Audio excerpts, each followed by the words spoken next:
आप तमाम अहले वतन को सुफियान शेख का सलाम।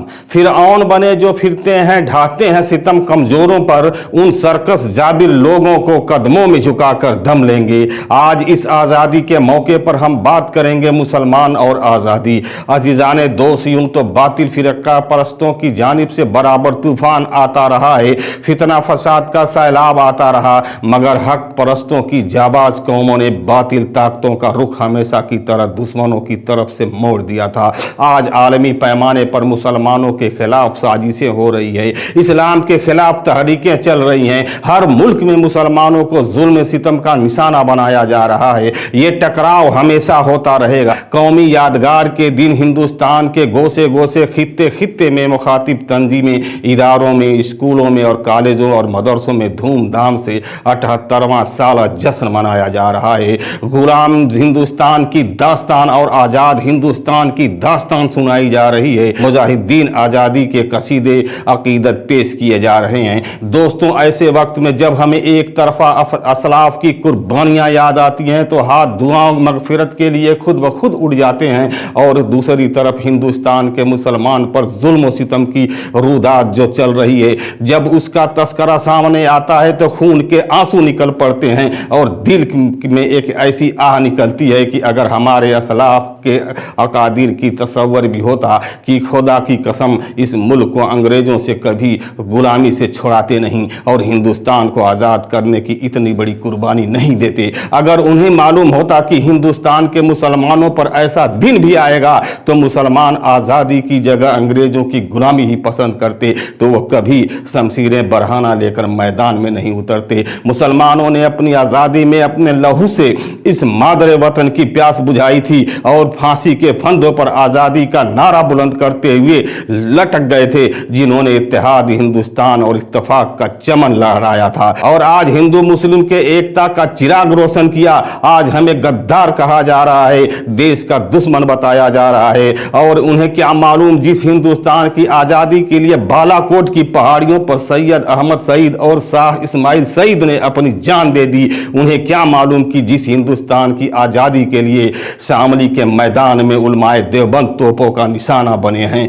उन्हें क्या मालूम कि जिस तरह हिंदुस्तान की आज़ादी के लिए दिल्ली से चांदनी चौक से लेकर खैबर तक दरख्तों पर उलमाओं इकराम के गर्दनों को लटकाया गया, लेकिन आज इसके बावजूद हिंदुस्तान में मुसलमानों के ऊपर जुल्म और सितम के पहाड़ तोड़े जा रहे हैं और उनके हुकूक से महरूम किया जा रहा है। दोस्तों, हद तो ये हो चुकी है कि मुट्ठी भर फिरका परस्त ताकतें आज आपके दीन को भी खत्म करने की बातें कर रहे हैं, आपको पाकिस्तान भेजने की बातें कर रहे हैं, और हम उनसे साफ साफ ही अल्फाज में कह देना चाहते हैं कि हिंदुस्तान के चप्पे चप्पे पर मुसलमान को पेशानियों के निशानात हैं, हिंदुस्तान के चप्पे चप्पे पर हमारे कदमों के छाप हैं। आज इस मुल्क को आज़ाद हुए 78 साल हो गए, लेकिन 78 साल के दोहरे आज़ादी में साबिकी हुकूमत के मुसलमानों के ऊपर किस तरह से गैर मसाबियात रवैया अख्तियार किया और जुल्म सितम के कैसे कैसे हथियार इस्तेमाल किए हैं, ये दर्द भरी दास्तान जिसे याद करके कलेजा मुंह को आने लगता है,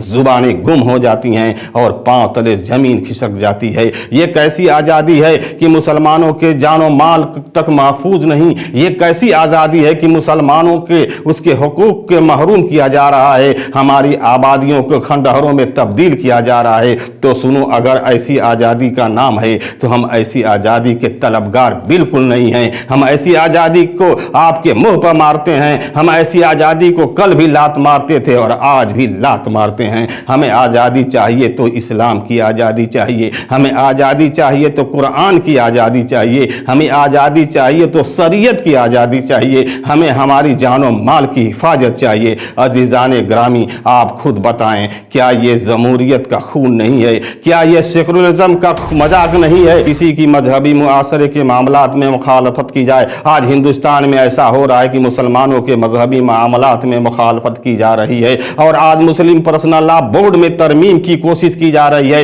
वक्फ बोर्ड में तरमीम की बात हो रही है। मैं अहले हुकूक को यह बताना चाहता हूं कि मुसलमान सब कुछ बर्दाश्त कर सकता है, लेकिन मुस्लिम पर्सनल लॉ और वक्फ बोर्ड में जरा बराबर भी तरमीम बर्दाश्त नहीं कर सकता। हम अपनी जानों की भेंट लगा देंगे, लिए जमीन फट सकती है, आसमान टूट सकता है, सूरज अपनी रोशनी खो सकता है, लेकिन मुस्लिम पर्सनल लॉ बोर्ड, वक्फ बोर्ड और अपनी आसमानी किताब कुरान में जरा भी हम तरमीम बर्दाश्त नहीं कर सकते।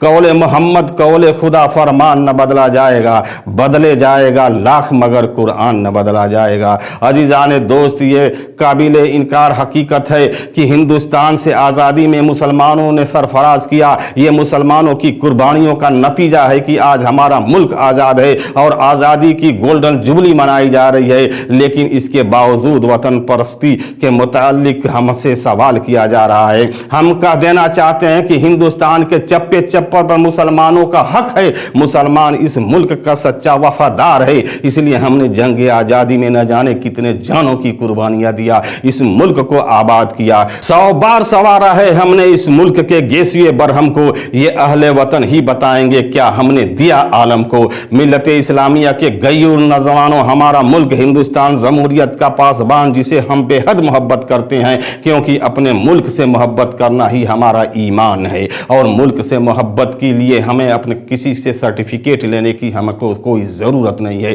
मुल्क से मोहब्बत का तरीका हमको हमारे कुरान ने सिखाया, नाबीनों से हमें सीखने की कोई ज़रूरत नहीं है।